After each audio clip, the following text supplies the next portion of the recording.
Hello hi and welcome back to my channel. बहुत दिनों के बाद वीडियो डाला है। मैं 2 दिन से ना डिस्टर्ब हूँ और मुझे 2 दिन से थोड़ा सा अच्छा नहीं लग रहा है, क्योंकि हमारे जो कैथलिक नन्स हैं, जो चर्च में जो काम करती हैं, गॉड को सर्व करती है, उनके नाम से पूरा अपना घर परिवार छोड़ के भगवान को पूरा अपना जीवन वो अर्पित करती है। तो उनके बारे में थोड़ा मैं बात करना चाहती हूँ। अभी लगभग 3-4 दिन से न्यूज़ में फ्लैश हो रहा है कि छत्तीसगढ़ में जो है 2 नन्स को अरेस्ट किया है, और वो भी इसलिए कि उनके साथ 3 लड़कियां मिली और वो जो नर्स मीन्स उन्होंने उन पर फॉल्स एलिगेशन किया है कि वो ट्रैफिकिंग कर रही है। लेकिन एक्चुअली सिस्टर्स ने कहा भी है कि वो जो 3 लड़कियां हैं वो नर्सिंग का कोर्स करने के लिए वो लेके जाती है। नर्सिंग का उनको कोर्स करना था, तो उनको छत्तीसगढ़ में कहीं मुझे लगता है कहीं भी नर्सिस का जो कोर्स है वो शायद वहाँ पर कोई सेंटर नहीं होगा, उसके लिए वो दूसरी जगह पे लेके जा रही थी। तो जो मैं उनका नाम नहीं लूँगी दल का, लेकिन मैं बोलूँगी उन्होंने उनको उनकी तलाशी ली, उनको भला बुरा कहा। जो नन्स वो किसी को ऊंचे आवाज़ से नहीं बोलती है, उनको भला बुरा कहा गया और उनको इंसल्ट किया गया, फिर उनको अरेस्ट भी किया गया है फॉल्स एलिगेशन में। सो नन्स ने कहा है कि उन्होंने 3 लड़कियों को नर्सिस का कोर्स देने के लिए वो एक जगह से दूसरी जगह पे लेके जा रही थी और उनको गलत आरोप लगा के उनको अरेस्ट किया गया है। अब इसमें किसी को डाउट होगा कि नन्स जो गॉड को सर्व करती हैं वो नर्सिस का कोर्स देने के लिए कहाँ जा रही थी। अब एक बात मैं क्लियर करना चाहती हूँ, जो भी अगर मेरा वीडियो देख रहा है, सो उनके लिए मैं थोड़ा सा एक नॉलेज में देना चाहती हूँ, जानकारी देना चाहती हूँ कि जो नन्स जो है ना, और ऐसी वैसी नन्स नहीं है जिसको भगवान ने चूज़ किया है कि ये नन बनेगी, जो नसीब में लिखवा के आता है, जो बचपन से ही उसके दिल में उसके दिमाग में सिर्फ और सिर्फ भगवान की भावना होती है, जिसको कुछ भी अच्छा नहीं लगता है, ना पार्टीज ना कुछ, बचपन से ही जब अगर वो भगवान को मान के आ रही है और उसने बचपन से ही डिसाइड किया कि मैं बड़ी होकर नन बनूंगी, सो ऐसी औरत ही, ऐसी लड़की ही नन बनती है। और जब उसकी जब पढ़ाई पूरी होती है, ऐसी नहीं होती कि कोई भी नन बनता है। अगर उसके मन में भावना है वो ठीक है, लेकिन ऐसे ही नहीं बन सकते। जब तक तुम पढ़ाई आगे ना करो और थोड़ा सा जानकारी के लिए मीन्स थोड़ी नॉलेज उनको आनी चाहिए, मीन्स थोड़ी जानकारी तो मालूम होनी ही चाहिए उस चीज़ की। इसके लिए पढ़ाई ज़रूरी है नन्स के लिए। जब वो पढ़ाई करके पूरा कोर्स नन बनने के लिए जब वो जाती है कॉन्वेंट में दूसरे सिस्टर्स और नन्स के साथ, सो वो अपना परिवार, शादीशुदा नहीं होती है, वो वर्जिन होती है, क्योंकि नन्स और प्रीस्ट ये दोनों शादी नहीं करते हैं।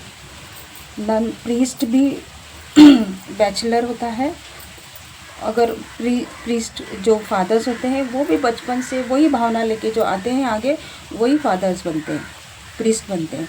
और नन्स का भी ऐसा है, शादीशुदा नहीं होती है, लेकिन जब वो पूरा अपना माँ पिताजी भाई बहन मामा मामी का चाचा चाची सब रिश्ता घर द्वार छोड़ के जब वो घर से निकलती हैं, कॉन्वेंट में जाती हैं जो दूसरे सिस्टर्स हैं उनके साथ रहने के लिए, और उनके चाल पर उनके जो उनके जैसा बनने के लिए भी आगे आगे उनको कोई परीक्षा देनी पड़ती है। वो ऐसा ही नहीं आगे जाती हैं।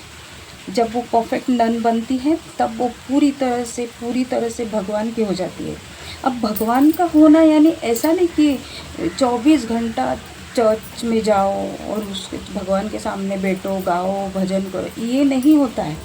भगवान को सौंपना, यानी पूरी तरह से वजन, पूरी तरह से बिना पाप के, पूरी तरह से उसको नॉलेज और पूरी तरह से भगवान को प्रेयर करके चर्च में भी जाती हैं, कम्युनियन रिसीव करती हैं, सब कुछ करती है, लेकिन उसके अलावा ये नहीं कि भगवान को अर्पित हो गया यानी पूरी तरह से चर्च में ही 24 घंटा बिताती है, ऐसा नहीं है।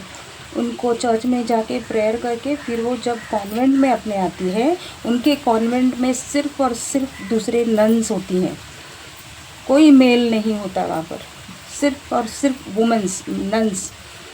जब वो कॉन्वेंट आती हैं तो उनका कार्य क्या होता है? नंबर 1, कोई बीमार है तो उसको हॉस्पिटल में पहुंचाना, उसका खर्चा उठाना और उसकी देखभाल करना। अगर कोई गरीब है तो उसको फाइनेंशियली सपोर्ट करना और उनको राशन पानी देना। अगर कोई बीमारी से लड़ रहा है तो उसकी सेवा करना। इतने सारे आश्रम से आप देखेंगे जहाँ पर बहुत गरीब लोग हैं आश्रम में, जिसको कोई पैरालिसिस होता है, कोई लेप्रेसी जो होता है कोढ़ वो होते हैं, कोई बीमारी से, कोई टीबी, कोई कैंसर से होता है। आश्रम में ज़्यादा करके आप आश्रम में देखोगे तो नन्स ही पाओगे उनको संभालते हुए, नन्स ही सेवा करती है। और दूसरा, औरतों को निर्भर करती हैं, जैसे tailoring course, beautician course, teacher का कोर्स और फला अगर वो करना चाहती है वो कोर्स, कंप्यूटर कोर्स देती हैं वो। और फाइनेंशियली उनको कोई मदद नहीं मिलती है, वो खुद कमाती है।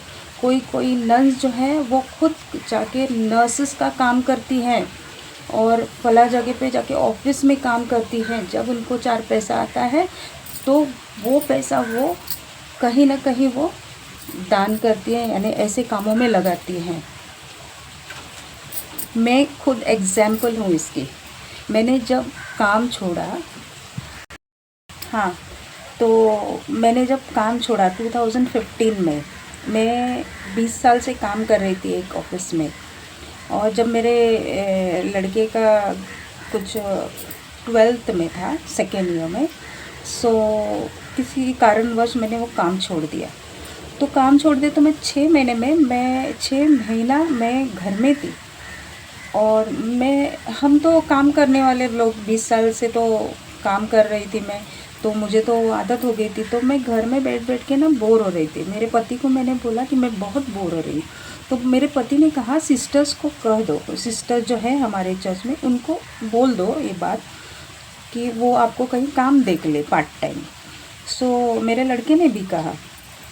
सो मैं सिस्टर्स के पास गई और सिस्टर्स को मैंने कहा कि मैं ऐसा है, मैंने जॉब छोड़ दिया है, तो मुझे कहीं काम दिला दो।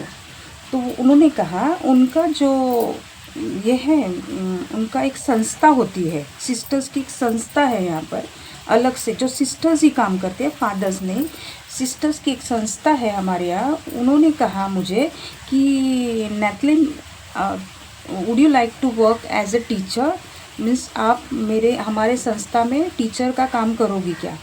तो मैंने उनको कहा कि मैंने कोर्स नहीं किया है सिस्टर, सो प्रॉब्लम होगी ना। तो उन्होंने कहा कि कोई बात नहीं, 2 महीने में आपको कोर्स करवा देंगे।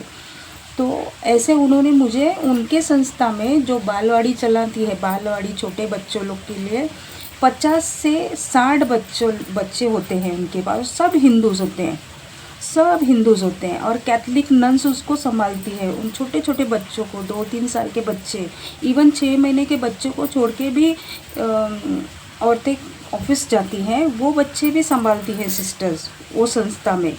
तो उन्होंने कहा मुझे कि नर्सरी का क्लासेस है, बालवाड़ी है, आप वहाँ पर सिखाओ। तो मैं गई और उन्होंने मुझे 2-3 दिन अच्छे से उन्होंने मुझे सिखाया कि कैसे सिखाना है। और मैं तो ट्यूशन्स लेती थी तो मुझे पता था, तो मैं वहाँ एडजस्ट हो गई। 8 दिन के बाद उन्होंने मुझे कोर्स के लिए भेजा, टीचर का कोर्स के लिए भेजा। यहाँ से मुंबई में हूँ मैं। अब मैं बताती हूँ, जगह तो मुझे बतानी होगी। मुझे मुंबई में घाटकोपर, विक्रोली के यहाँ, विक्रोली जो है वहाँ से लेके मुझे सिस्टर्स लेके गई वहाँ पर कोलाबा साइड में, यानी हमारे यहाँ से 1-1.5 घंटा लगता है ट्रैवलिंग में। सो वहाँ मेरे साथ वो सिस्टर्स आई और उन्होंने मुझे वहाँ छोड़ा जहाँ पर कोर्स अदर टीचर कोर्स करते थे, तो वहाँ पर उन्होंने मुझे छोड़ा और उन्होंने मुझे कहा कि वो शाम को पिक करेंगे आपको मुझे। और मैंने बोला ठीक है, और सिस्टर्स गई और शाम को वहाँ पर जब कोर्स ख़त्म हो गया तो उसके पहले ही सिस्टर्स वहाँ पर पहुँची, मुझे लेके वापस मुझे मेरे घर पे छोड़ दिया यहाँ पर। तो ऐसे सिस्टर्स होती हैं, क्योंकि उन्होंने कहा था कि अगर आप कोर्स नहीं करोगी, सर्टिफिकेट नहीं मिलेगा तो हम लोग यहाँ आपको रखेंगे नहीं, क्योंकि ये होगा इल्लीगल। और कोई सिस्टर्स इल्लीगल काम नहीं करते हैं। जब मैंने कोर्स किया, हाथ में सर्टिफिकेट आया, तब उन्होंने मुझे वहाँ परमानेंट किया। और जब मैंने वहाँ पर 5-6 साल काम किया और आखिर में मेरे पति का जब बाईपास हुआ ना, तब मैंने वो काम छोड़ दिया, बच्चों को पढ़ाना वहाँ पर सिस्टर्स के साथ। तो सिस्टर्स इतनी अच्छी होती है ना, इतनी बच्चे लोग सब हिंदू बच्चे लोग हैं वहाँ पर, एक भी कैथलिक बच्चे नहीं दिखेंगे, सब हिंदू बच्चे लोग को जमा करेंगी, उनको प्यार से सिखाएंगी। कहीं पर भी ना, बोलते हैं ना आजकल वो चालू है ट्रेंड में धर्म परिवर्तन, कहीं पर भी धर्म परिवर्तन की भावना वो सिस्टर्स में नहीं है। सिर्फ एक ही भावना है, मदद करना, लोगों को मदद करना बस। इतनी औरतें टेलरिंग के लिए, कोर्स के लिए उनके पास आती हैं, सब के सब हिंदूस औरतें सब अच्छे से बात करते हैं सिस्टर्स लोग, अच्छे से उनको पिकनिक भी लेके जाती हैं उनको साल में एक बार। सिस्टर्स ब्यूटिशियन के कोर्स के लिए भी सब हिंदू ही औरतें आती हैं। लेकिन कहीं भी इतने सालों से, मुझे लगता है लास्ट 40 सालों से 30 साल से वो काम कर रही हैं यहाँ पर। उनका जो संस्था है यहाँ पर, वहाँ पर वो काम करती है, चर्च में जाती है, चर्च से डायरेक्ट वो संस्था में ऑफिस में जाके बैठती हैं गरीबों को हेल्प करने के लिए। लेकिन कहीं पर उनके मन में कभी भी धर्म परिवर्तन का भी उनके मन में ख्याल नहीं आया, आज तक उन्होंने कभी किया नहीं, और हमारे चर्च में कभी हुआ भी नहीं। ये है रोमन कैथलिक, असली कैथलिक जो होते हैं क्रिश्चियंस, वो कभी भी ज़ोर ज़बरदस्ती से धर्म परिवर्तन नहीं करते हैं। हाँ, जिनकी भावना होती है चलो मुझे करना। अभी इतने लोग ना लॉकडाउन में, इतने लोग थे जिनको खाना नहीं मिल रहा था। हमारे चर्च में फादर्स और सिस्टर्स खाना प्रोवाइड कर रहे थे, खाना प्रोवाइड करते सबको, सब लोग गरीब लोग आके सब लेके गए थे। लेकिन कोई ऐसा नहीं बोला कि हाँ मुझे कैथलिक बनना है। ऐसा उनके मन की भावना होती है, जब उनको ऐसा लगता है कि हाँ मैं यहाँ रहूँगी तो वो बन जाते हैं। कहीं भी ज़ोर ज़बरदस्ती करना, ये तो कोई, मुझे लगता है कोई रैकेट ही होगा जो ऐसा करती हैं। लेकिन कैथलिक जो है वो कभी भी ज़ोर ज़बरदस्ती से धर्म परिवर्तन नहीं करती, वो शांति से जीती है। तो ऐसा है। हाँ, तो अब आई सिस्टर्स की बात। तो सिस्टर इतनी पवित्र होती है ना कि वो सब ऐसा काम नहीं करेंगी। और मैं तो भगवान से प्रार्थना करती हूँ कि वो जो 2 सिस्टर्स हैं, इनोसेंट सिस्टर्स, कि उनको न्याय मिले कि वो जल्द से जल्द छूट जाए, क्योंकि सिस्टर्स ऐसा काम नहीं करती हैं। सिस्टर्स जो है वो हमेशा ही औरतों के लिए आगे रहती है। अभी आप कोई भी औरत हो ना, उनके पास जाएंगी ना, सिस्टर मेरा हस्बैंड दारू पीता है, मुझे मारता है, 2 सिस्टर्स उनके घर पे जाएंगी उनको समझाने के लिए, झगड़ा करने के लिए नहीं, समझाने के लिए कि आप ऐसा मत करो, वैसा मत करो। अगर नहीं मानती है तो पुलिस स्टेशन जाती हैं, लेकिन वो न्याय देती हैं। तो कोई भी ऐसा सिस्टर्स नहीं करेंगी। बहुत इनोसेंट सिस्टर्स होती हैं। आपने कहीं भी सुना? अभी इतना सिस्टर्स जो है ना, पहले भी सुना होगा कि सिस्टर्स लोग के साथ बहुत ज़्यादती हुई है, उनको बहुत रेप भी करके मर्डर भी किया है। आप देखेंगे कहीं भी सिस्टर्स ना ऐसा काम नहीं करेंगी। सो मैं आप लोगों से प्रार्थना करती हूँ कि आप लोग प्रार्थना करें कि वो बेचारे सिस्टर्स जो इनोसेंट है, जिन्होंने पकड़ के रखा है, उनको जेल में डाला है, तो जल्द से जल्द वो छूट जाए। मैं प्रार्थना करती हूँ भगवान से कि जल्दी से जल्दी उनको न्याय मिले। Thank you. और बहुत लंबा वीडियो हो जाएगा, तो मैं आपसे इजाज़त चाहती हूँ। सो मिलती हूँ अगले ब्लॉग में। Bye bye.